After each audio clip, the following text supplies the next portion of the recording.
बिस्मिल्लाहिर्रहमानिर्रहीम। अस्सलाम वालेकुम। आज 19 जनवरी है और दिन है जुमे का। आज दो तीन बड़ी अहम चीज़ें। सबसे पहले तो बात करेंगे कौमी सलामती कमेटी का बहुत अहम इजलास था, उसका आलामिया क्या आया है और उसके बाद सियासी महाज पे क्या चल रहा है और इलेक्शन कैंपेन किस पार्टी की कहाँ पर पहुँची है, क्या चीज़ें हो रही हैं, उन पर बात करेंगे। पहले बात कर लेते हैं कौमी सलामती कमेटी के इजलास का जो आलामिया है उसमें क्या लिखा गया और इसमें बताया गया है कि निगरान वज़ीर-ए-आज़म अनवारुल्लाह काकड़ की ज़ेर सदारत कौमी सलामती कमेटी इजलास में कौमी सलामती के अमूर पर गौर किया गया। फ़ोरम ने सूरत हाल का भरपूर जायज़ा लिया और पाकिस्तान की खुद मुख्तारी की बिला इश्तियाल और गैर कानूनी खिलाफवर्जी के ख़िलाफ़ अफवाज पाकिस्तान के पेशा वराना और मुनासिब रद्दअमल और मुतनासिब रद्दअमल को सराहा। इजलास के दौरान शुरा को पाकिस्तान और ईरान के दरमियान मौजूदा सूरत हाल और खित्ते में मजमूई सिक्योरिटी सूरत हाल पर और उसके असरात के हवाले से सियासी और सफारती पेशरफ से आगाह किया गया। फ़ोरम ने ऑपरेशन मर्ग बर सरमचार का भी जायज़ा लिया जो ईरान के अंदर गैर हुकूमती जगहों पर मुकीम पाकिस्तानी नियाद बलोच दहशतगर्दों के ख़िलाफ़ कामयाबी के साथ अंजाम दिया गया। सरहदों की सूरत हाल के बारे में अपडेट और कौमी खुद मुख्तारी की मज़ीद खिलाफ वर्जी का जामे जवाब देने के लिए ज़रूरी मुकम्मल तैयारियों के बारे में भी गौर किया गया।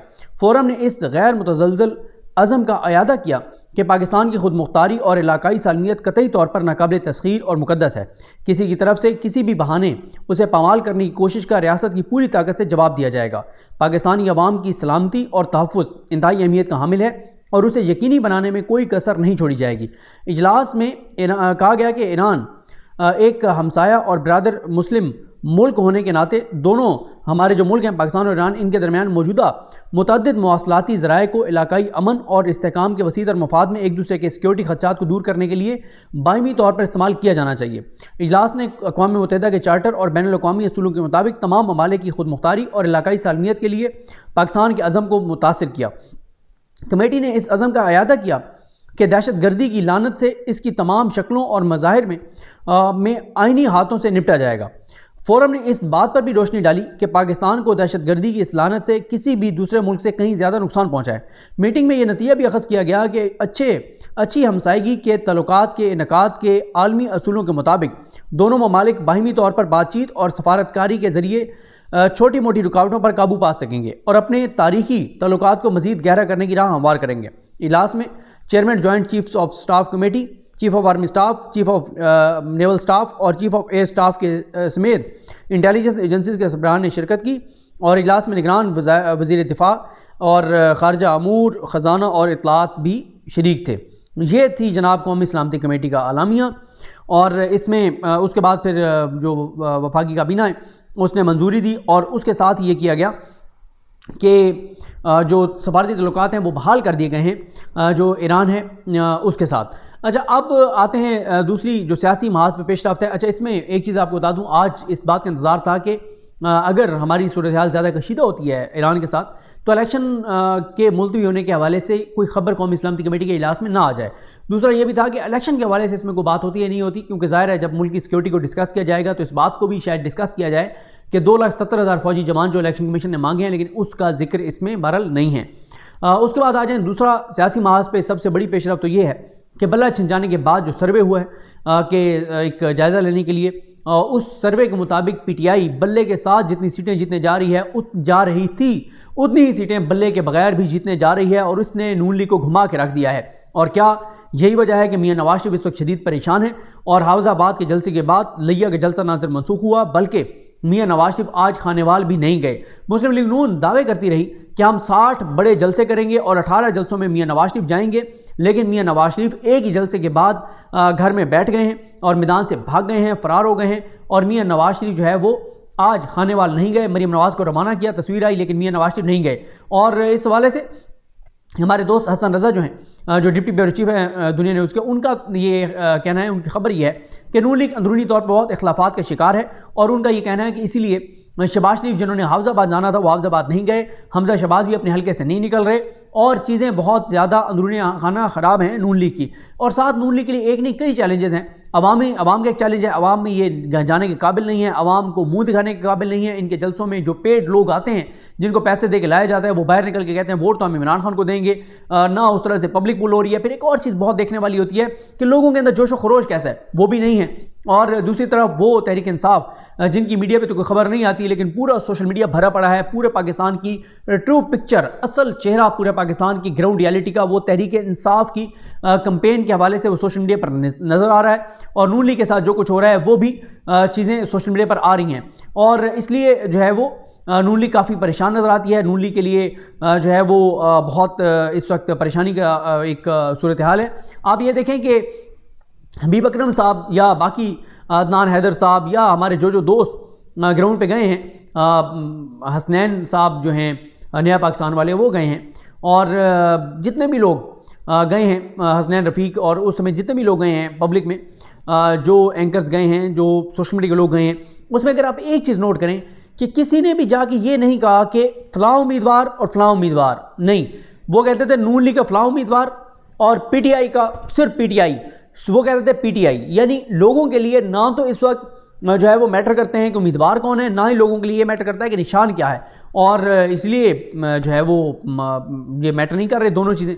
और लोग कह रहे हैं कि जो इमरान खान का नुमाइंदा होगा उसको हम वोट देंगे, और यही शायद वजह है कि नवाज शरीफ साहब जो है हाफिजाबाद के बाद अब नवाज शरीफ साहब जो हैं वो लिया भी नहीं जा रहे, और आज भी वो घर से नहीं निकले, और काफ़ी परेशानी है। नून लीग को ये बात समझ आ रही है कि हालात बहुत ही ज़्यादा टफ हैं उनके लिए, क्योंकि नून लीग के अंदर कुछ लोग ये भी कहते हैं कि ठीक है ये परेशानी में ज़रूर है, लेकिन वो ये कहते हैं कि इलेक्शन कमीशन उस दिन इलेक्शन वही अनाउंस करेगा जो उसके पास एक लिस्ट बनी हुई होगी कि इस जमात कितनी सीटें, इस जमात कितनी सीटें, इस जमात कितनी सीटें, और उनका ये कहना है कि बाद में रोला डालती रहे तहरीक इंसाफ जाए ट्रिब्यूनल में तो यही जज होंगे ना, अली बाकर नजफी साहब और यही जज होंगे, जाएँ ट्रिब्यूनल्स में 2-2 साल ट्रिब्यूनल्स में, ट्रिब्यूनल से तो शायद जल्दी वो तो टाइम बाउंड है, फैसला आ जाए, उसके बाद फिर हाई कोर्ट्स में पड़े रहे केसेस। और अगर हाई कोर्ट हम बहुत ज़्यादा बात करेंगे तहरीक इंसाफ के हक़ में भी कोई फैसला आ जाता है तो ऊपर फिर काजी फैसल साहब के पास आने, तो इसलिए तहरीक इंसाफ जो है जो नून लीग है वो ये बड़ी क्लैरिटी के साथ वो कह रही है कि हमें कोई घबराने की जरूरत नहीं है, हमें कोई टेंशन नहीं है।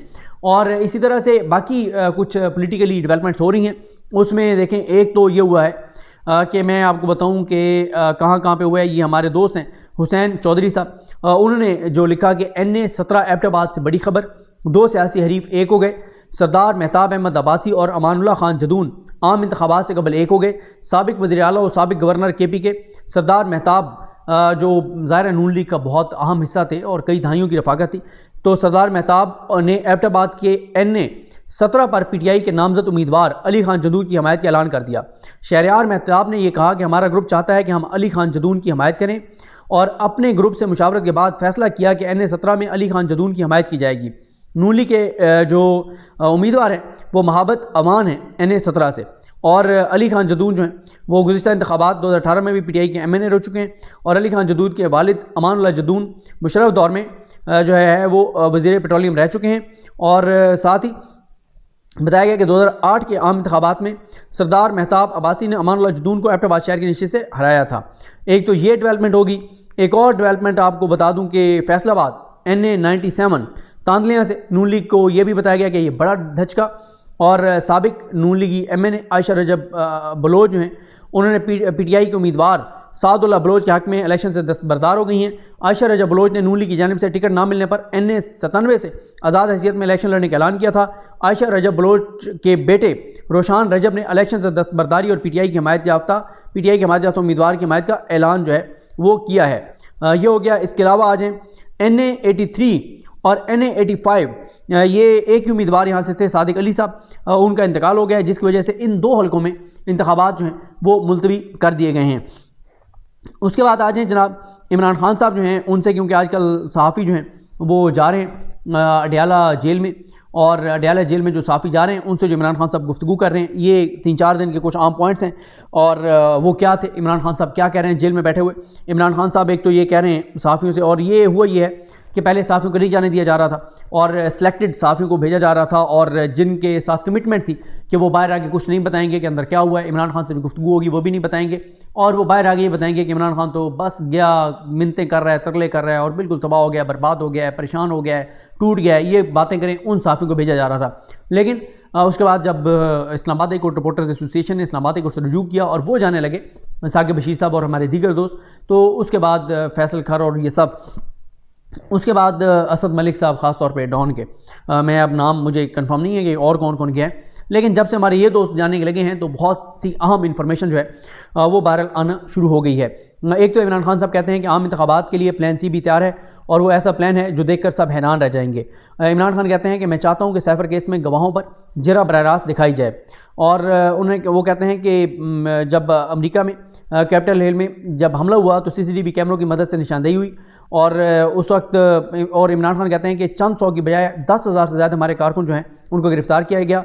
और इमरान खान कहते हैं कि जहाँ जहाँ जो है वो कहा जा रहा है कि हमले हुए हैं उनकी सीसीटीवी फुटेजेस कहाँ हैं और हाई कोर्ट और जुडिशल कम्प्लेक्स में जो कुछ हुआ उसकी जो है वो फुटेज कहाँ है। और इमरान खान कहते हैं कि शेर अफजल मरवत साहब के हवाले से कि शेर अफजल मरवत फ्रंट लाइन पर खेलने वाला है। शेर अफजल मरवत जज्बाती है, कराची से शुरू करता है, लाहौर जाना होता है और कोयटा पहुंच जाता है। हमें फिर शेर अफजल मरवत के बयानात की वजाहत करना पड़ती है। इलेक्शन कमीशन, नैब, पुलिस, FIA सब मिले हुए हैं। अब सुप्रीम कोर्ट से भी हमें कोई उम्मीद नहीं रही। वो कहते हैं कि 2018 में जनरल बाजवा शहबाज शरीफ का दोस्त था। मैंने जो है वो इमरान खान कहते हैं कि मैं तो इलेक्शन कमीशन के मेंबरान के नाम जानता हूँ, ना उनकी शक्लें पहचानता हूँ और पहली दफ़ा उनको देखा और मैंने उनको ये कहा कि जस्टिस अतर मिनल्ला के फैसले का हवाले दिया था जिसमें उन्होंने कहा था कि इलेक्शन जिन्होंने नहीं करवाया उन पर आर्टिकल 6 लगना चाहिए। वो कहते हैं कि मैंने इलेक्शन कमीशन मेंबरान को कोई धमकी नहीं दी और वो कहते हैं कि मैं बिल्कुल मायूस नहीं हूँ। 8 फरवरी को सबको बड़ा धचका लगने वाला है। और वो कहते हैं कि जनरल बाजवा ने मुझे कहा था कि अच्छे बच्चे बनकर रहो और तो 2/3 अक्सरियत तुम्हें दिलवा दूंगा। तो इमरान खान कहते हैं कि मैंने ग़ुलामी से इनकार किया। जनरल बाजवा साहब ने कहा था कि अगर तुमने मेरी बात ना मानी तो 2022 में इलेक्शन करवा के और ऐसा इलेक्शन करूँगा कि तुम्हें सिर्फ 3 सीटें मिलेंगी। और वो कहते हैं कि एस्टेब्लिशमेंट से ना मेरा ना मेरी अहलिया का कभी कोई रब्ता नहीं हुआ। और वो कहते हैं कि मैंने फ़ौज के ख़िलाफ़ कभी बात नहीं की। जब मुझ पर कातलाना हमला हुआ था तो मेरे कारकुनान ने जो है वो अगर रिएक्शन देना था तो उस वक्त देते। और वो कहते हैं कि आज तक 9 मई के हवाले से हमारा मौक़िफ़ नहीं सुना गया। और साथ वो कहते हैं कि शेख रशीद ने हमारा बहुत साथ दिया उसके लेकिन मसला ये है कि हमारा एक फ़ैसला हुआ था कि हमने किसी भी प्रेस कॉन्फ्रेंस करने वाले को टिकट नहीं देना, इसलिए शेख रशीद को नहीं दिया गया। और उन्होंने कहा कि ये एक पार्टी का फ़ैसला था। तो जब उन्हें कहा गया कि पीपल्स पार्टी कह रही है कि हमारे भी उम्मीदवार उठाए जा रहे हैं तो इमरान खान ने कहा कि उनको शुक्र अदा करना चाहिए कि उनके उम्मीदवार उठाए जा रहे हैं, वैसे भी कौन सा उनको वोट पड़ना है, इस तरह उनको फेस सेविंग मिल जाएगी। और इमरान खान कहते हैं कि अब मुझे बताया गया कि तस्वीर और बैनर्स पर मेरी तस्वीर लगाने पर भी जो है वो अब बताया गया है कि बैनर्स पर मेरी तस्वीर लगाने पर भी पाबंदी लगा दी गई है। और उन्होंने कहा कि मेरी किसी इदारे के खिलाफ मुहिम नहीं थी। जनरल कमर बाजवा ने मेरे कमर में चाकू मारा था और वो कहते हैं कि हमने बल्ला हमसे छीना गया, हमने बल्लेबाज लिया तो उससे भी ये डर गए। और साथ वो कहते हैं कि मेरी पहले और दूसरे दर्जे की लीडरशिप सारी गायब है। मेरी अब अंडर 16 टीम फील्ड में है, अब ये उसके भी पीछे पड़े हुए हैं। और हुकूमत जाने के बाद जनरल बाजवा से 2 मुलाकातें हुई थी और मुज़ाकरात शाम उत्कर्षी के हमरा जो है वो हमारे हुए थे और इलेक्शन का किसी सूरत बाइकआउट नहीं करेंगे और जो है वो इलेक्शन भरपूर तरीके से लड़ेंगे।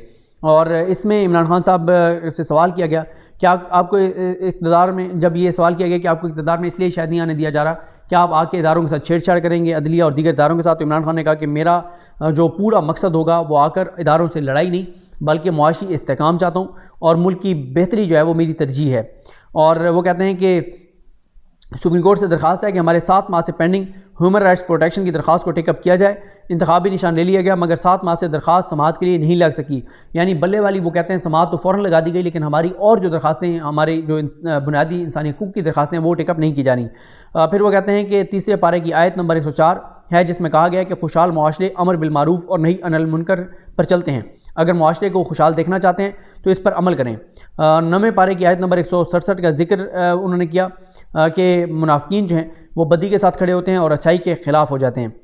वो कहते हैं कि मेरे ख़िलाफ़ जो कुछ हो रहा है अदालतें उसमें शामिल हैं और जो है वो जिस तरह से हमारे लोगों को उठाया गया मरीम नवाज़ के हवाले से वो कहते हैं कि वो तो इल्ज़ामात लगाती हैं, उनके ख़िलाफ़ तौहीन अदालत और तौहीन इलेक्शन कमीशन नहीं लगती। मैंने क्या इलेक्शन कमीशन के ख़िलाफ़ 2 लफ्ज़ क्या बोल दिए कि मेरे ऊपर तौहीन इलेक्शन कमीशन लग गई और मेरी पार्टी को इलेक्शन कैंपेन नहीं करनी दी जा रही। ये सुप्रीम कोर्ट की जिम्मेदारी थी कि वो सुप्रीम कोर्ट अपना किरदार अदा करती। मुआशरे को इतना गिरा दिया गया है कि बाप को बच्चों की माँ के ख़िलाफ़ जो है वो जना की स्टेटमेंट दिलवाई जाती है और इससे ज़्यादा और गिरना क्या है इस मुआशरे में। मेरी पार्टी से इंतखाबी निशान ले लिया गया और कहा गया कि इंटर पार्टी इलेक्शन ठीक नहीं करवाए। और बाकी पार्टियों में देख लें वहाँ तो सारी फैमिलीज़ होती हैं, मेरी पार्टी में मेरा कोई फैमिली मेम्बर नहीं है। इमरान खान साहब ने जो अगले दिन गुफ्तगू की उन्होंने कहा कि अमजद न्याजी पर बहुत तशद्दुद किया गया, सदाकत अब्बासी पर तशद्दुद हुआ, और साथ ही वो कहते हैं कि ईरान ने जो हमला किया उसको उन्होंने कहा तशवीशनाक है, और उसकी उन्होंने जो है वो मसम्मत की। और इमरान खान साहब ने कहा कि जब हमारी हुकूमत गिराई गई तो उसके बाद बिलावल एक बार भी ईरान जो है वो नहीं गया। ये पता नहीं अब अफ़गानिस्तान की बात कर रहे हैं या ईरान की बात कर रहे हैं, मेरे ख्याल अफ़गानिस्तान में शायद बिलावल नहीं गए। और उसके बाद इमरान खान साहब कहते हैं कि PTI वफाक की वाहिद पार्टी है, उसको ख़त्म करने से जो है वो वफाक को नुकसान होगा। और अफ़गानिस्तान की सूरत हाल पर बात की, अफ़गानिस्तान के साथ तल्लुकात पर बात की, बताया कि वो अफ़गानिस्तान के साथ क्या कर रहे थे। और उन्होंने कहा कि हमारे उम्मीदवार अपने पोस्टर पर कैदी नंबर 804 जो है वो लिखवा सकते हैं, और वकला ने ज़बरदस्त काम किया, इसलिए मैं चाहता हूँ कि वकला जो है वो इलेक्शन लड़ें। हमारे जो है वो हमारी तो कागजात नामजदगी नहीं जमा होने दिए जा रहे थे, और मुझसे डिस्कस नहीं उस तरह से चीज़ें करने दी गई, और अंदर कोई चीज़ लाने नहीं देते थे, तो 850 टिकटों का फ़ैसला ज़बानी कैसे हो सकता है। और वो कहते हैं कि उमर अयूब और शिबली फराज को अथॉरिटी दी है कि वो टिकटों के हवाले से फ़ैसला करें। और साथ ही इमरान खान कहते हैं कि पहला हक उनका है जिन्होंने तशद्दुद बर्दाश्त किया और प्रेस कॉन्फ्रेंस नहीं की। और ये इमरान खान साहब कहते हैं। फिर वो कहते हैं कि सुबह उठकर वर्जिश करता हूँ, फिर अदालत आ जाता हूँ, जहाँ केसेस पर केसेस होते हैं नौजवानों और बच्चों के लिए। कुरान पाक की आयत नोट कर रहा हूँ, जिसने मुझे जेल में डाला उसका शुक्रिया अदा करना चाहता हूँ। और वो कहते हैं कि मेरे तो सेल में जो है वो एक लाइब्रेरी बन गई है और मुझे इबादत का मौका मिल गया है। सब समझते हैं कि सब कानून के मुताबिक चल रहा है, लेकिन ताकतवर कानून से ऊपर है, और गवाहों के ऊपर उन्होंने क्या दबाव हैं जो गवाह हैं, और नवाज शरीफ की ख्वाहिश है। वो कहते हैं कि इंसान और वो कहते हैं जेल में पढ़ने और सोचने का बहुत मौका मिलता है, इंसान ख्वाहिशात पर काबू पा लेता है। नवाज शरीफ की ख्वाहिश है अच्छा खाना और शॉपिंग करना, मेरा ऐसा कोई इरादा नहीं। अंपायर को वो साथ रखता है जिसने कानून को तोड़ना हो। हमने जजेस की कभी लॉबिंग नहीं की। सुप्रीम कोर्ट पर हमला नवाज शरीफ ने करवाया, जस्टिस कयूम को फ़ोन नवाज शरीफ ने करवाए, जस्टिस इजाज़ुल एहसन क्वालिटी जज था, उसके इस्तीफ़े पर अफसोस हुआ। और उसके बाद इमरान खान साहब कहते हैं कि जनाब जो है वो नवाज शरीफ जो है वो फिर मुल्क से भाग जाएगा, और क्योंकि इसके अरबों डॉलर बाहर पड़े हुए हैं और इनको अंदाज़ा नहीं है कि 8 फरवरी को उनके साथ क्या होने वाला है, और 15 लाख से ज़्यादा लोग मुल्क छोड़ चुके हैं। मुझे इलेक्शन से बाहर करने की कोशिश की जा रही है और नवाज शरीफ को क्लीन चिट मिल गई है। हाई कोर्ट में उन्होंने कहा है कि आमिर फारूक साहब हमारे साथ ज़्यादती कर रहे हैं, नाइंसाफ़ी कर रहे हैं, और वो कहते हैं कि खावर मानिका जो है कमज़ोर आदमी है, मैं मर जाता लेकिन ऐसा बयान ना देता। और वो कहते हैं मेरी गलती थी कि मैं जनरल बाजवा की बातों में आ गया था, उसकी मुद्दत मुलाजमत में तोसी मेरी बड़ी गलती थी। बाजवा ने कहा कि बाजवा ने बहरहाल वो कहते हैं कि उनके फ़ैसलों से मुल्क का बेड़ा गर्क हुआ, और साथ ही उन्होंने आज थपकी भी दी उनको आज़म खान साहब को। और ये जनाब है सूरत हाल, ये हैं ख़बरें। इमरान खान साहब की गुफ्तगू के कुछ अहम नुकात मैंने आपको जो हैं वो बताए हैं। तो देखते हैं जी चीज़ें कैसे आगे बढ़ती हैं। PTI का ज़ोर शोर से इलेक्शन में PTI की जारी है, और PTI ने जो है वो हर हल्के के व्हाट्सएप ग्रुप्स भी बना दिए हैं, और व्हाट्सएप ग्रुप्स में वो लोगों को ऐड कर रहे हैं और भरपूर कंपेन चला रहे हैं, और डोर टू डोर कंपेन जारी है, सोशल मीडिया कंपेन जारी है, नगमे गाने तैयार होकर आ रहे हैं, और पूरी तरह से PTI जो है वो इलेक्शन मुहिम में उतर चुकी है। लेकिन नून लीग जो है वो ना तो ग्राउंड पर नज़र आ रही है, ना सोशल मीडिया पर नज़र आ रही है। पहले ये कहा जाता था कि नवाज शरीफ जब पाकिस्तान आएंगे वो इलेक्शन कैंपेन को लीड करेंगे तो बड़ा फ़ायदा होगा नून लीग को। अब वही नवाज शरीफ हैं जो कि जो है वो फरार हो चुके हैं, और वो इस वक्त इलेक्शन कैंपेन में नहीं है। चौधरी परवेज़ इलाही साहब का बयान आया, बड़ा सख्त बयान आया, और इमरान खान के साथ उन्होंने कहा डट के खड़े हैं और इमरान खान को नहीं छोड़ेंगे, और उसको PTI ने बहुत अप्रिशिएट भी किया। तो ये जनाब सूरत हाल है आज की, और मुझे अपनी दुआ में याद रखें। अल्लाह हम सब का हामी नासर। अल्लाह हाफ़िज़।